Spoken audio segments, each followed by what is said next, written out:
Hi, everybody. So I want to take a second to talk about analysis. Okay, a lot of you might be thinking, what does the teacher mean when she keeps saying, I want more analysis, I want more analysis? Well, always remember, analysis is the key to English class, all right? The English teacher wants to see how you are reading the specific words of a piece of literature. We don't want to read broad summary of the plot.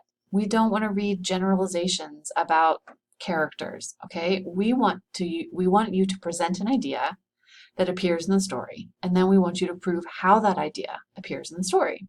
So let's start with kind of what is analysis. Analysis is this process of asking questions, okay? You need to ask who, what, when, where, why, and how, particularly the what, the how, and the why. Okay, so you want to explore how an idea appears inside of a story. You can't just say, for example, that Arnold Friend in Where Are You Going, Where Have You Been by Joyce Carol Oates is an evil character. Well, what specifically makes him evil? Give me an idea. Is he a manipulator? Is he someone who seeks control? You tell me, okay? Then you have to find the passage in the story that best illustrates that idea. And then you have to explain it. All right, think, why are we reading these stories, these poems, these plays, the novel? Like, what is the point of reading? We're supposed to learn something about humanity, and the characters, the setting, all of that good stuff helps reveal that. So there are four major steps to analysis. Number one, after you quote, now remember, I'm going to back up for a second. You still need to present analysis within a unified body paragraph. So you're going to have a topic sentence, you're going to introduce the quote, and then you're going to quote, and then the analysis appears after the quote. So you want to follow the steps after you've already quoted correctly. So first, reword the quote. You need to pretend that quote is in a different language from your reader, and you need to explain how you want the reader to read those words. And then you need to explain, well, what idea is trapped inside of those words? What am I trying to extract from those quoted words?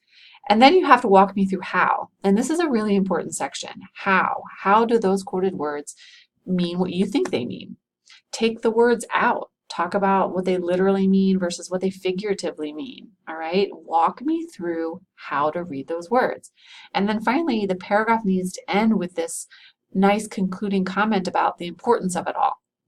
Why is the idea you're presenting so important? Why is the quote that you've provided so important to the meaning of the overall text? Okay? So take a second. You might want to pause the video, really think about those four steps of analysis.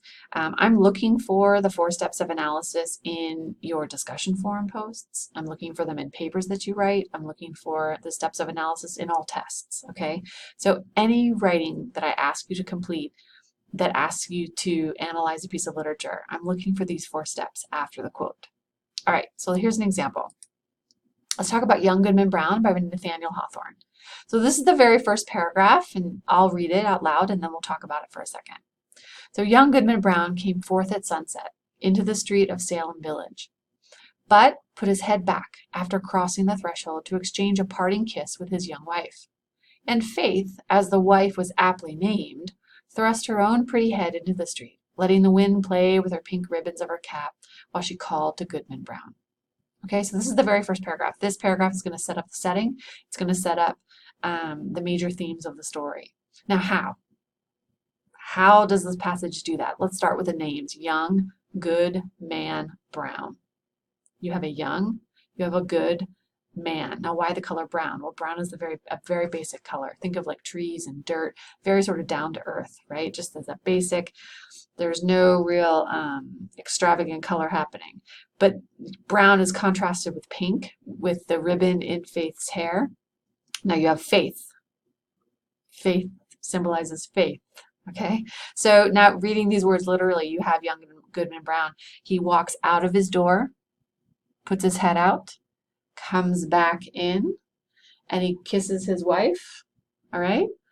And then he comes back out. So you have this moment of hesitation. He's going out into sunset. Sunset is usually the end of something. So he's about to enter into the end.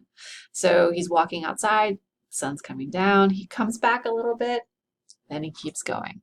And you have Faith, right? She comes out and she's this like young little pretty thing with a pink, naive, young child and she comes outside and the wind plays with her ribbon like nothing's going on. So wind plays with faith, right? You have this moment where the environment is playing with faith, okay?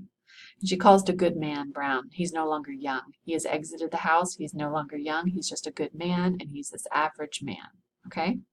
So, I mean, I did that really quickly, but I tried to reword those words, what they're literally saying, and I tried to kind of like hint at what they mean. And now, why is it all important? Well, these words set up the journey young Goodman Brown is about to embark on, right? He is entering into a journey of losing his faith. He goes on this journey and he has that hesitation, that moment where he's kind of like, wait, what? And he's unsure about himself. He's unsure about the world. He thinks everyone is good and he wants to believe that, but he encounters all of these evil people on his journey. Okay, and so then he comes back from this journey completely disillusioned, right? He loses faith. What dies in the story? Young Goodman Brown's faith. You know, the sun sets on his faith. He wants it to stay. He has hesitation, but in the end, it goes, faith can be played with in the wind. It can be this young, innocent thing. But in the end of the day, faith is an innocent, naive concept that when it exits the threshold, it will be destroyed by all the evil in the world. All right, so if you have any questions, please let me know. I hope you take a second to really think about what I mean by analysis. I am looking for analysis in all of your things that you write, discussion forums, and papers. All right, best of luck. Always contact me with help.